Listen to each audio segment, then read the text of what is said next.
Hello and welcome back to all people in the stream. Now we switch to language and we speak English because we have another great speaker coming in. Welcome back first. And now it's my pleasure to introduce our final keynote speaker, Mrs. Eliza Reid. She is not only the former First Lady from Iceland, she is an Icelandic-Canadian author and women's rights advocate. And she published several books, and she will be speaking about the secrets of the, I practiced this before, Sprakkar, and I spelled it, I think I've spelled it a little bit wrong. She will say it in the right Icelandic way. How Iceland is clothing its gender gap. Please join in and welcoming Mrs. Reid. The stage is yours.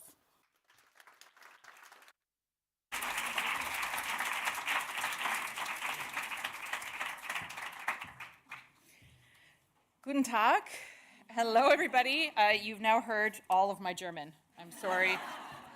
I'm sorry about that. But if you want to switch to Icelandic, that will be no problem. We'll see. We'll see how we do. But thank you so much to the organizers for inviting me to say a few words with you here today.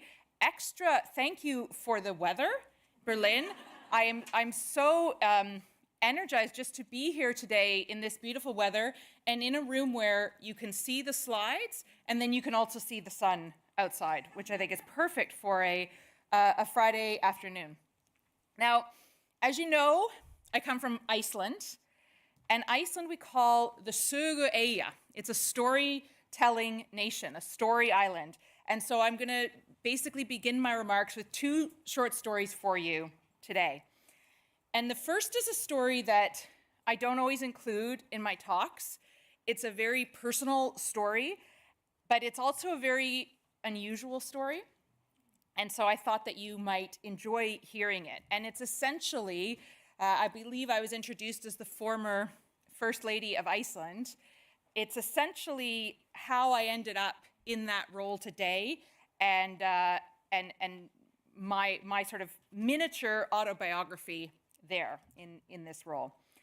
So I grew up here on what I call a hobby farm just outside of Ottawa, which is the capital of Canada. A hobby farm is like a farm where they have animals, but it's not the primary income for the parents. And my mom, you know, our parents all love to help us out. She took all these photos and then compiled them when I told her I was doing a presentation, which is very, very sweet of her. And when I was 18, I moved to the big city, Toronto, to do a degree in international relations, which came in handier than I thought it might. Then I moved to the UK, to Oxford University, to do a master's degree in modern history. Now, as many of you maybe know, Oxford is a very international place, and there were students there from many different countries, lots from Germany, lots from Canada, neither of those very interesting places, but including Iceland. And here is one man from Iceland whom I met and fell in love with after cheating in a raffle to win a date with him. And that's a whole other story. That's not even in this talk. We moved to Iceland in 2003 and got married in 2004. How many of you have been to Iceland before? Very good, very good. For those of you who've been before, you may recognize this as Jökulsárlón, often known as a glacial lagoon or a diamond beach sometimes here, back in the last century, before there were that many tourists. So we moved to Iceland, got married. I started working freelance, doing writing. I founded an event called the Iceland Writers Retreat, which we hold every year. Meanwhile, Gudni and I had 4 children together in just under 6 years. I don't know how many of you have children, but this is the kind of photo that you get when you have children. And it takes a long time even just to get this single photo. You'll see this is the day after we brought the baby home, and the one in the middle has just realized that he is not the baby anymore. So he's a little upset. They're all taller than me now, you know, and bigger. And we lived in this little yellow house in the old part of Reykjavik, 105 square meters. So life was great. You know, it was busy and it was tiring. My maternity clothes still fit very well. Everyone knows what this feeling is like, I think, as well, that you might know this. And then we fast forward to 2016, when the Panama Papers scandal broke, April 2016. Does anybody remember the Panama Papers scandal? Yes. So this was like this global scoop that was coordinated by the International Consortium of Investigative Journalists, and that included a team from Iceland's national broadcaster. And they aired this show that identified world leaders who'd kept funds in offshore tax havens, based on this leak of documents from a Panamanian law firm.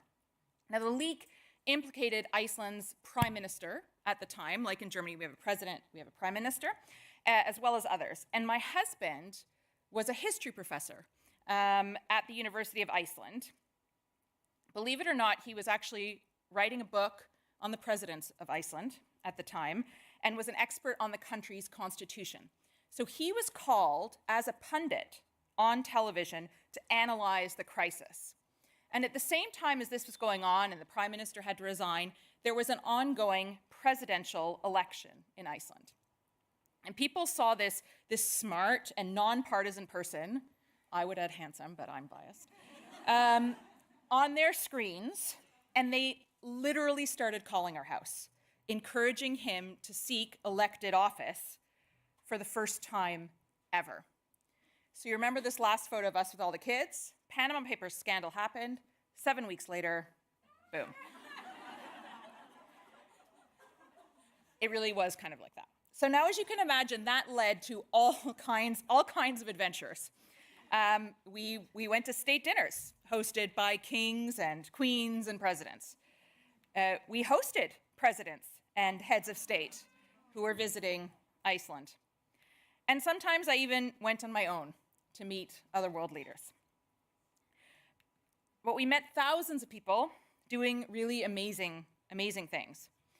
But think about this. All of a sudden in Iceland, I was nationally known as someone's wife.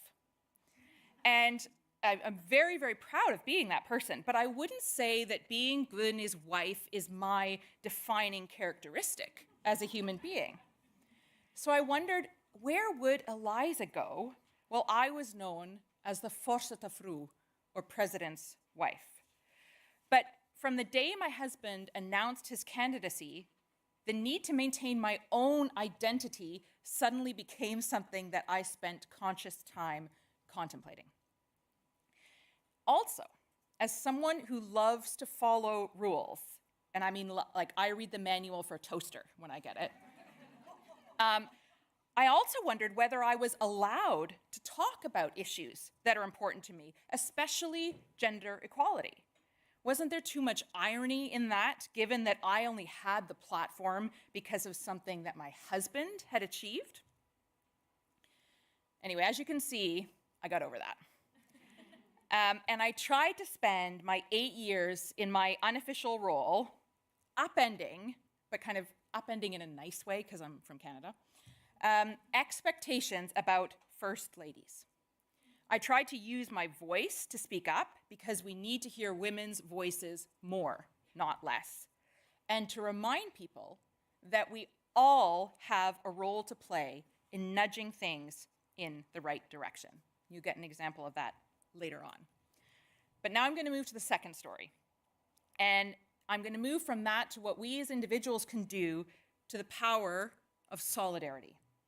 And this is a story about the day in 1975 when my nation's women took the day off. Now, as a gesture towards recognizing equality, we have to move, it's 1975, we moved to black and white for a while. The United Nations dedicated the year 1975 to women. And that year in Iceland, women made up just 5% of Iceland's members of parliament. Women who worked outside the home earned 60% of what men earned. So, to prove exactly how vital their contributions were, the women of Iceland decided to take a day off. Notice, too, that they didn't call it a strike because it appealed to a broader range of people to take part. It had the main goal and focus. And 90% of the country's women are estimated to have taken part in that protest on October 24th, 1975. We're coming up on the 50th anniversary of it this year. Those women who worked at home or on the farm, they took leave from childcare, cleaning, meal preparation that day. Those who worked outside the home did not show up to their jobs. Even women on the fishing vessels, the few women that there were, they stayed in their bunks, some of them sending telegrams of support to their sisters back on land. And guess what happened? The country shut down. Surprise, surprise. Elementary schools were closed. Preschools were closed. There was no telephone service. The bank managers filled in for female tellers at the bank. Flights were delayed. Hot dogs sold out in the stores because fathers struggled to find things to prepare for their children. And if you ask my husband, who was a child at the time, he vividly remembers his father burning the precious hot dogs because he didn't know how to cook them properly. Meanwhile, while my husband as a kid was eating the burnt hot dogs, 25,000 women buoyantly gathered in the center of Reykjavik, which is over 10% of the country's entire population at that time. Now, as you can imagine, that day generated waves within society and galvanized the population to know that we can all make a difference. Within a few years, in fact, Iceland had elected the world's first democratically elected female head of state. Here she is at the rather male-dominated parliament at her inauguration in 1980, and she served in that role for 16 years. Now, in Iceland, our parliament is 46% women. Our president, our prime minister, and the majority of our cabinet are women. And for 15 years, the World Economic Forum has said that we are the nation closest to closing the gender gap. Although, as anyone in Iceland will tell you, we are not there yet.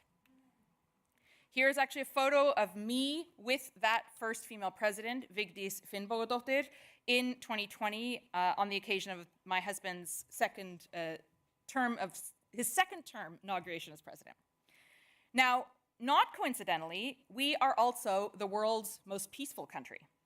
We are the most welcoming of the OECD to the queer community, and we are, I have here, third happiest, but as of yesterday, tied for second third happiest with Denmark because the Global Happiness Index was released again yesterday. Anybody want to guess who's happiest? It's not Germany, actually.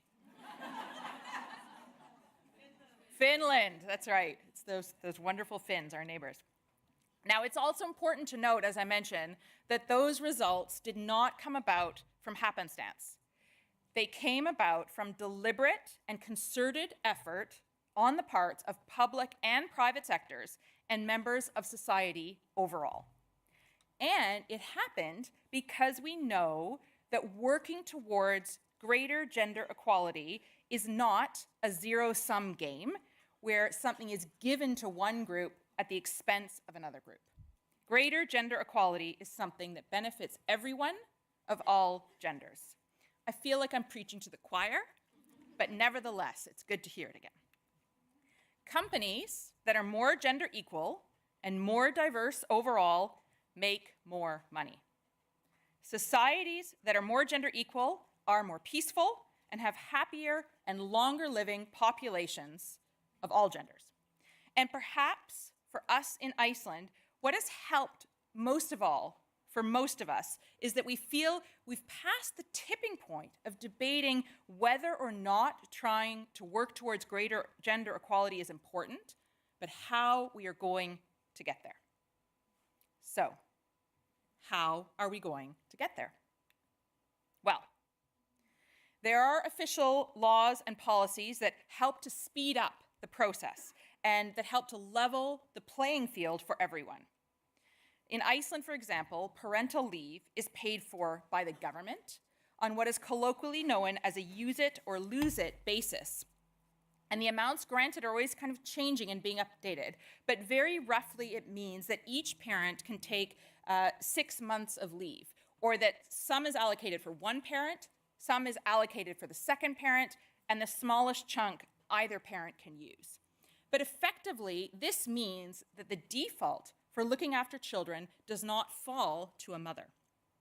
And in fact, Iceland has the highest female participation in the workforce of the OECD countries, as well as one of the highest birth rates in Europe. And then what happens when these parents go back to work? Then a heavily subsidized system of childcare takes over until the children start compulsory education at the age of 6. Now, in addition to these family policies, Iceland has the world's first law requiring companies to prove they provide equal pay for equal work. It is not a perfect law, but it is a law. There is also a law requiring the boards of publicly traded companies to have gender balance. Now, ominous clouds photo. Before you think that Iceland is a gender paradise, I also want to emphasize that we have a lot of work left to do. Despite these laws affecting boards and equal pay, we still have woefully few women running publicly traded companies. We do not see enough investment in women-led companies or in women investors. And we also need to focus more on the intersectionality of equality. Equality isn't for one elite group of people. If we don't take into account the unique challenges of queer women, women of color, non-binary women, women with disabilities, women of foreign origin, and various other groups, if we do not ensure that these people have a seat at the table too, then we cannot succeed in our objectives. And perhaps most importantly, we need to eradicate gender-based and intimate partner violence if we are to be serious about achieving equality. We have these challenges in Iceland too, of course, and we cannot claim to have closed the gap while people live in fear of their personal safety and security simply because of their gender. One moment. I'd also like to highlight the danger of what I call good enough. In Iceland, I think as in Germany, we're fortunate. We live in a peaceful, happy, second happiest now, high-income country with a high standard of living. And sometimes I meet people who don't think the fight for greater gender equality applies to them. They got a good education, they have a job they wanted, they feel safe on the streets and in their homes. They're busy people, and things are good enough for them. But then I ask, is good enough really good enough? Is it good enough if a woman works full-time in a paid job and then returns home to take on the lion's share of household and family coordination? Is it good enough if a woman in a public role endures far more abuse online and in social media merely for expressing her opinions? Is it good enough if some men feel that they don't have a place in a society that rewards a very narrow definition of what a real man should be? Is it good enough if non-binary people feel as if their rights are constantly being chiseled away? I don't think so. So, yes, there is a lot of work left to do. But I am an optimist, so we will get rid of that clouds photo. And perhaps that is the most important message that I want to leave you with today. The role that each and every one of us has to play in making the world a more equitable place. It's true, elected officials perhaps have the budgets or the reach or the legal frameworks to change things. It's true that many of the most egregious violations of human rights occur in places that we might consider to be farther away from us, and somehow douse us in the privilege of pretending that we are too distant to make a difference. But each of us is a role model in our own environments, with our families, with our friends, our places of work, our places of worship.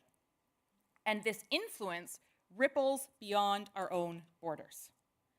It is up to us to follow our dreams, to speak up when we see injustice, to help lift up each other's voices, and to be a positive inspiration and support for one another. Now, as you heard maybe in the introduction, a few years ago, I wrote a book about the women of Iceland. It's called Secrets of the Sprakkar, or Das Geheimnisse der Sprakkar. The Sprakkar is an Icelandic word that means extraordinary women. And that book features several dozen Sprakkar. There are some of the women whose photos you have seen throughout this presentation. And they aren't the most famous women in Iceland, or they're not necessarily the first to do something. They include a football player, a search and rescue volunteer, a farmer, an entrepreneur, a small town mayor, and a comedian. They are regular women who do not necessarily consider themselves activists or change makers or even feminists, but they're just living their authentic lives.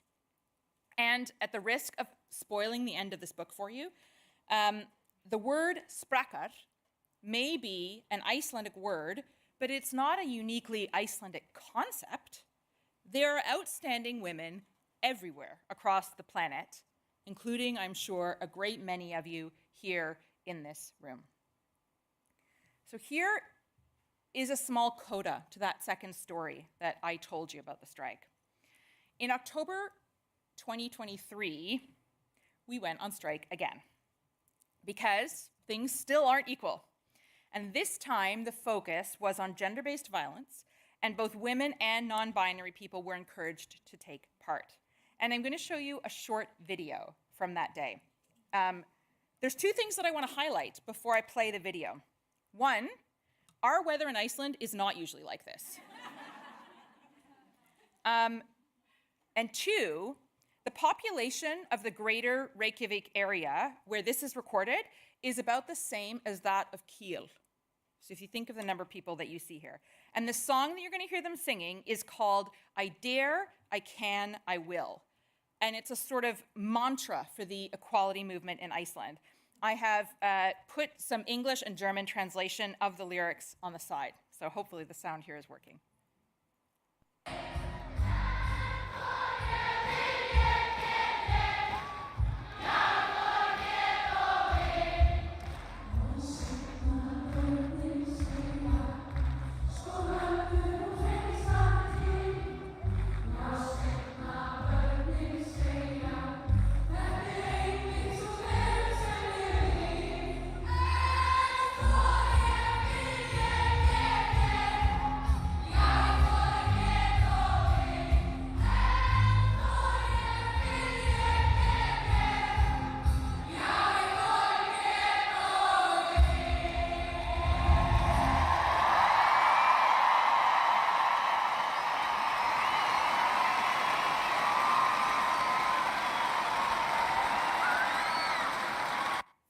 Imagine that's Kiel, right?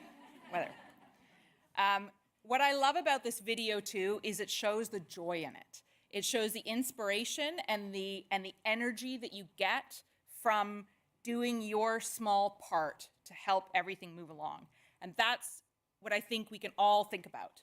What we can dare to do, what role we can play, and what we will do to work towards a better world for everyone. Thank you. Dankeschön.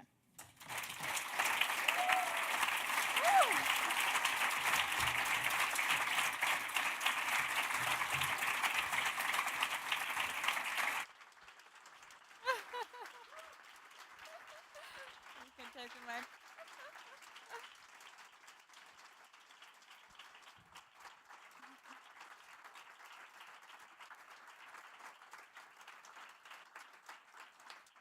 It's so impressive. And now we have to practice. Please help me. Sprakkar. Yeah, sprakkar. So let's say it together. We are all sprakkar. You are. Well, except for the men, you are sprakkar allies. It doesn't kind of flow quite as It's easily. a little bit difficult. I have to say you brought also the Icelandic ambassador with you. Yes. I should have said greetings to the ambassador. I apologize.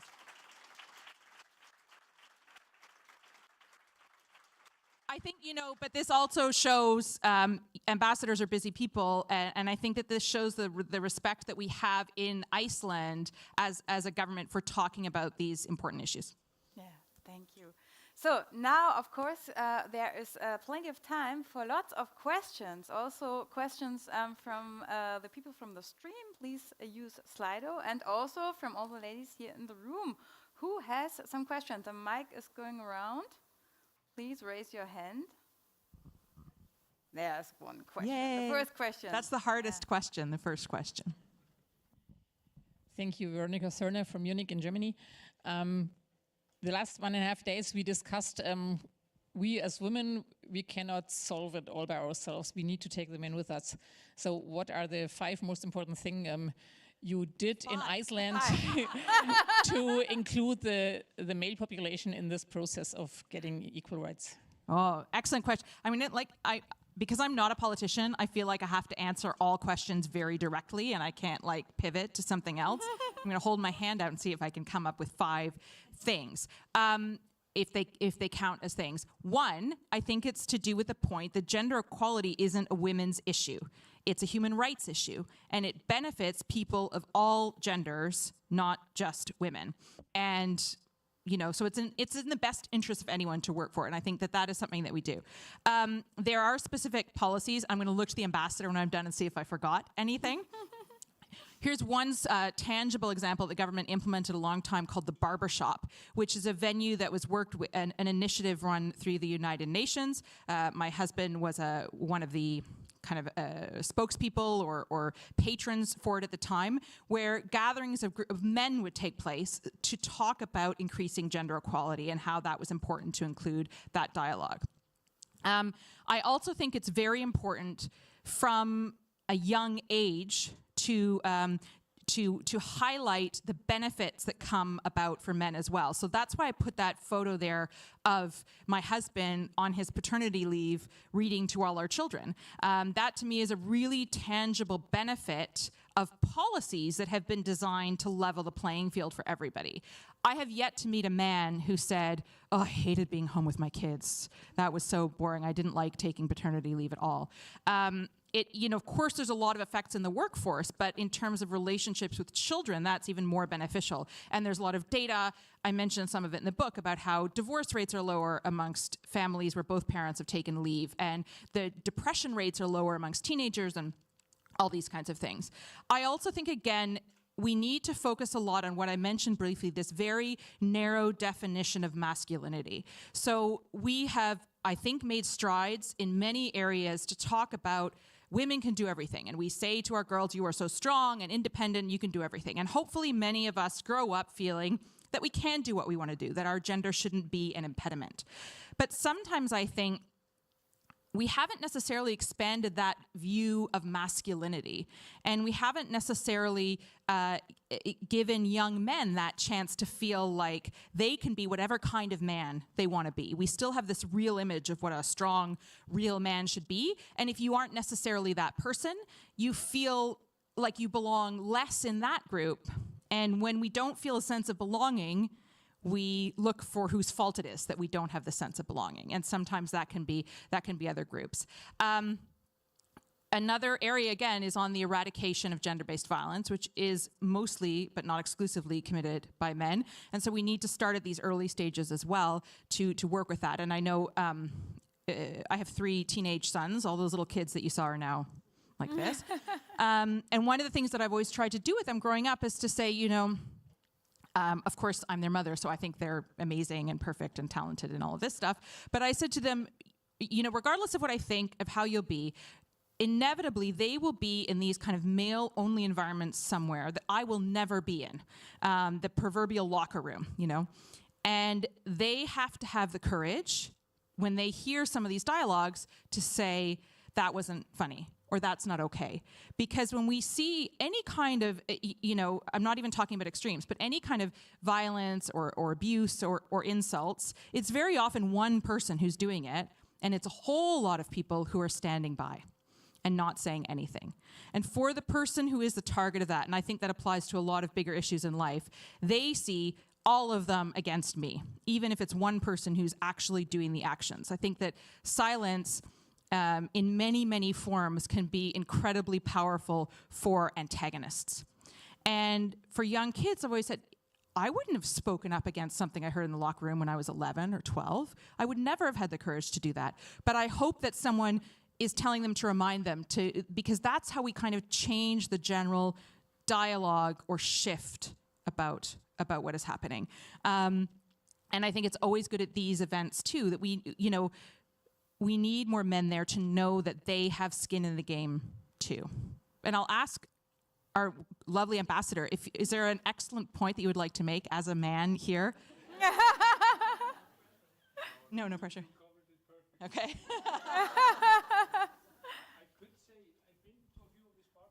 Yeah, we give you the mic because the people from the stream won't hear you otherwise. To quickly say.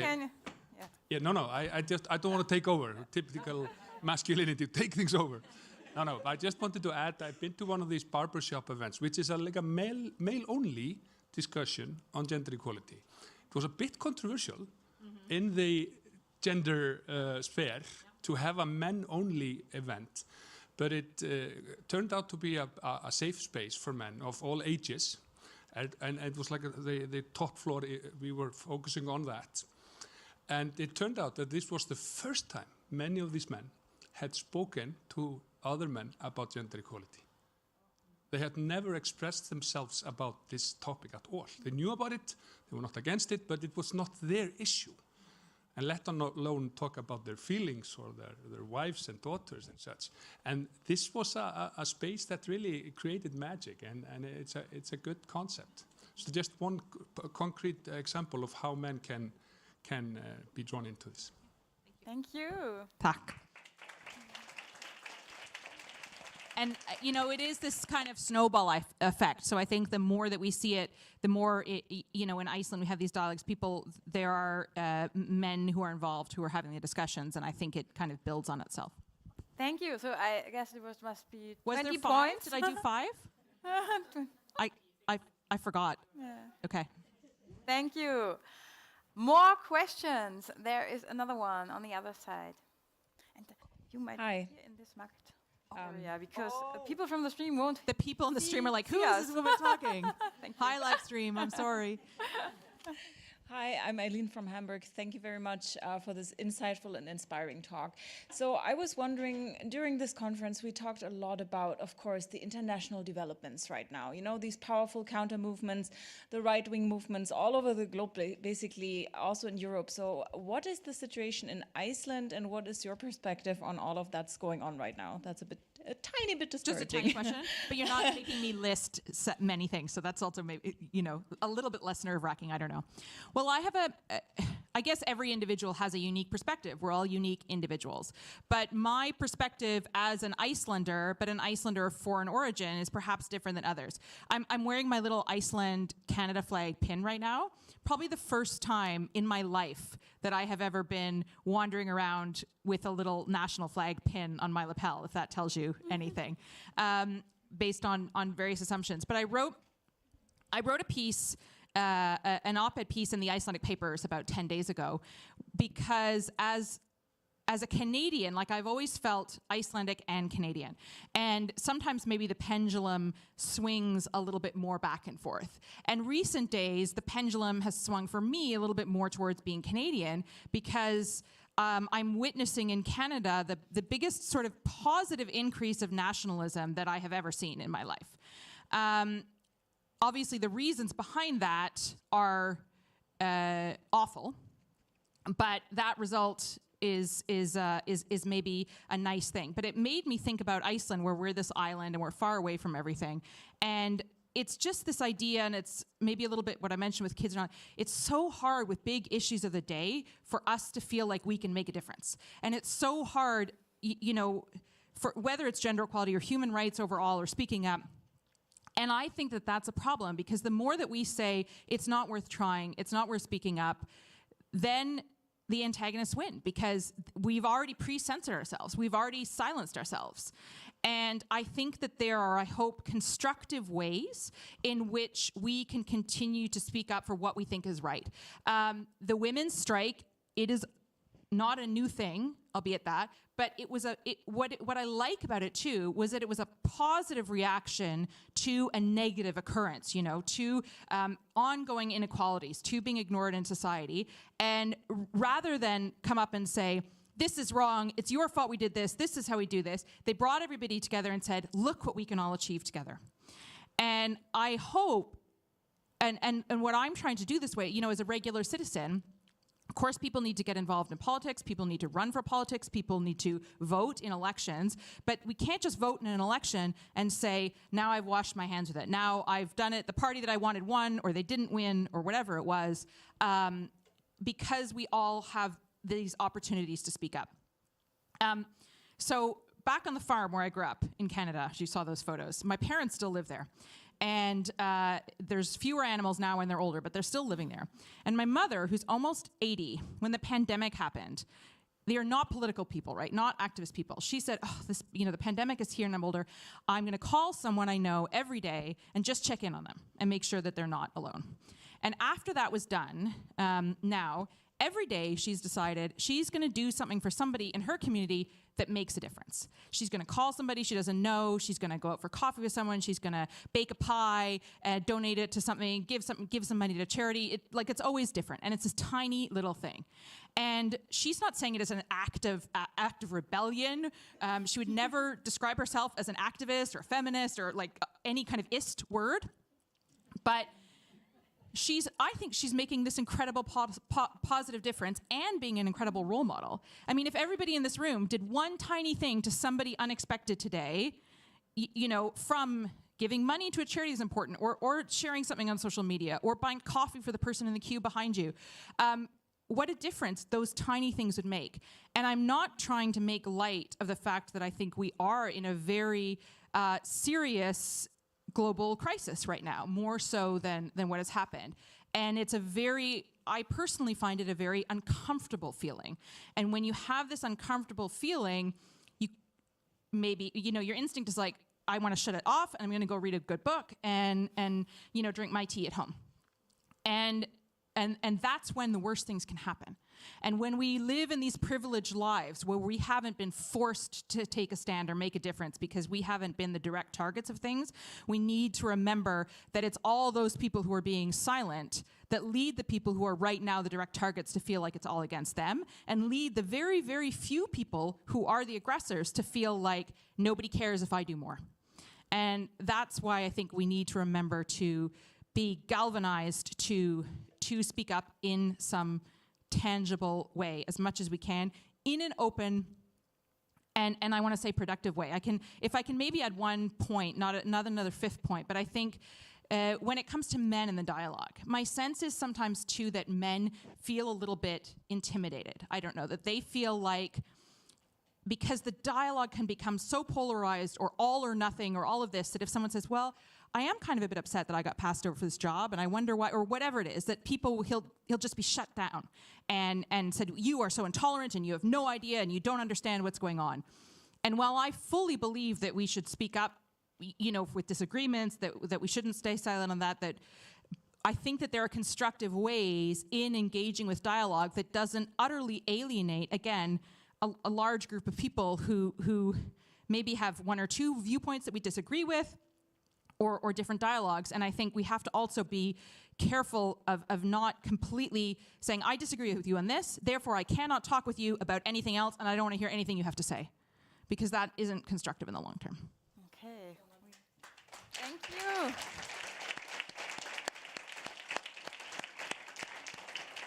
Dare to speaking up, we take with us. There are more questions. Can I add again? Look, Yeah. I could just talk for ages on this kind of stuff. No, but you said dare to speaking up, and I think that's great. And I think probably I'll make kind of an assumption about everyone in this room, but I feel like most or all of us in this room are pretty privileged, right? We come from these very sort of privileged backgrounds.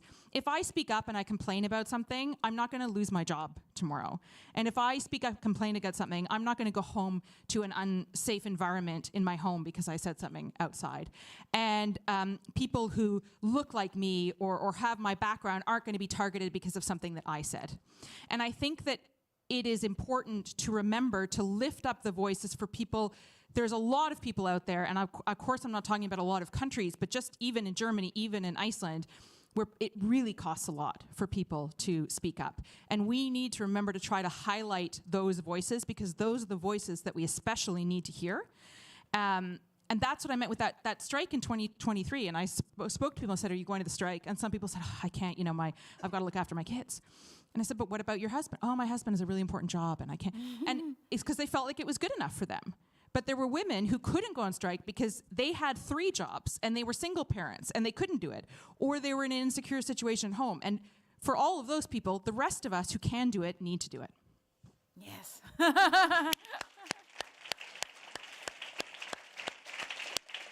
In your book, you're writing about solidarity among women. And this leads me to the question from the stream. How did all the women manage to take a day off? What was the magic key? Was it solidarity? Yeah, there was no Facebook also in 1975 to tell people about it, right? I think there was probably a general feeling in society at the time that it was time to do something.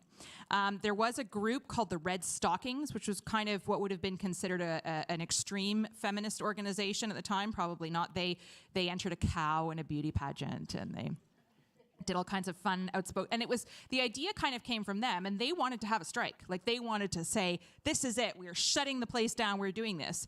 And other women at this meeting, it may be more on the, if you call left or right, so I don't feel comfortable taking a strike. That's a very kind of worker-led thing. It's not my thing. And then someone said, oh, why don't we just call it a day off? And what I love about that is this example that they didn't lose sight of the bigger purpose, right? And I've now forgotten your question. How did they manage? How did they manage? Sorry. So that was one of the things. I think men are involved too. It wasn't, some men would have thought this was awful, but some men would have thought, interesting, or maybe thought, oh, nothing will happen, let's see what, but it wasn't like they had to fight tooth and nail against all men to do it. And they didn't know. They didn't know what would happen, right? They didn't know if everyone was going to do it or not, but they spoke, they were organized. And I would recommend actually for all of you, especially who are based in Berlin, there's a new documentary called The Day Iceland Stood Still. It has a different name in German. I don't remember what it is. And it's Ein Tag ohne Frau. Ohne Frauen, yeah. A day without women. One day, yes. Yeah. And I would really recommend it because it'll put you in a good mood when you're finished. And there's not a lot of stuff about gender equality that you leave like, all right, we could do this. But that's one of those films. And they interview a lot of the women who are in it, and it's out in theaters right now in Germany. And it shows again, there's joy with it, and it's not like one person led. There isn't like a Gloria Steinem or one individual who's forever associated with this event. It's about just empowerment for everyone. So more questions. I saw there were some hands raised some minutes before. I'm giving like now? super long answers, so people. Here. The mic is coming. Please wait. Thank you. Thank you for your speech about Iceland. Iceland, together with Denmark and Finland, are relatively small countries in Europe. And I learned from European projects that small countries have a different idea of society. They behave partly differently. And they have a special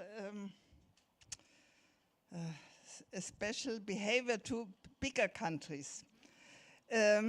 So I want to remind the women's strike of Spain, because it's a bigger country in Europe. And we should have this in mind, because it's not so long time ago, and it can have a different role in Europe. So it's not a question, but perhaps we should think about to work together with small countries and bigger countries and to close the gap perhaps, which exists between them. I think that's an excellent point. And I think, the more we can celebrate, if you can say success stories when we haven't quite achieved all the objectives yet, I think that that's great and positive. And I think you bring up a very valuable point, because I am often asked, Iceland has a tiny population. This is true. One of the other advantages, I think, is that we have a lot of trust with our public officials and our general population. Which is very helpful. But I'm often asked, it's easy, and you could basically just do a phone tree and call every person in the country if you wanted to go on strike. I mean, there's relatively few people, and there were even fewer then. And then I'm also asked, say, Iceland is a very homogeneous country, and I always fight back about that as a woman of foreign origin. Now we have more people of foreign origin in Iceland than we do senior citizens. So we are a much more diverse country than we were, although that has happened quickly and is not yet reflected in the decision-making structures of society, nor in our media or other places. But when it comes to small countries, with Iceland specifically, I think in many senses it's an advantage. And then if you use that case study and you bring it to multilateral organizations, like for instance, the United Nations, Iceland gets one vote, Canada gets one vote, Germany gets one vote, and you all of a sudden level these voices. And in a bigger country, you have more brains and more money and more minds that are doing it too. So yes, you have maybe more differences of opinion, but there's also a lot of opportunity to brainstorm different solutions and different ideas.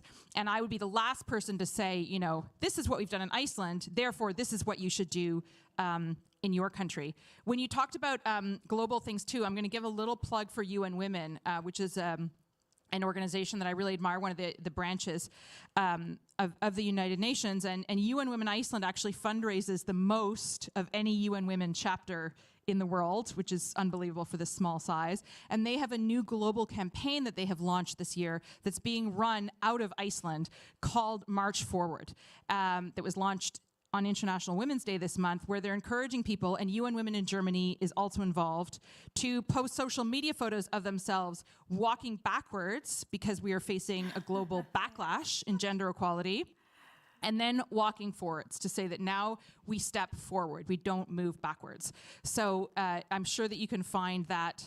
It's hashtag March Forward, but I'm sure that you can find that as well in various social media things. And it's also, I'm just proud of the people at UN Women in Iceland, because it's a small team and it's a big deal to spearhead a global campaign like this. But all the UN Women offices in the world are involved with it. That's So great. we march forward. So yes, is it still time to join the campaign? Totally, it's just started. So okay, it's so all year. This is a big, ladies, and this is a big year for women, as we know, right? It's the 50th anniversary of the women's strike. It's the anniversary of the Women, Peace and Security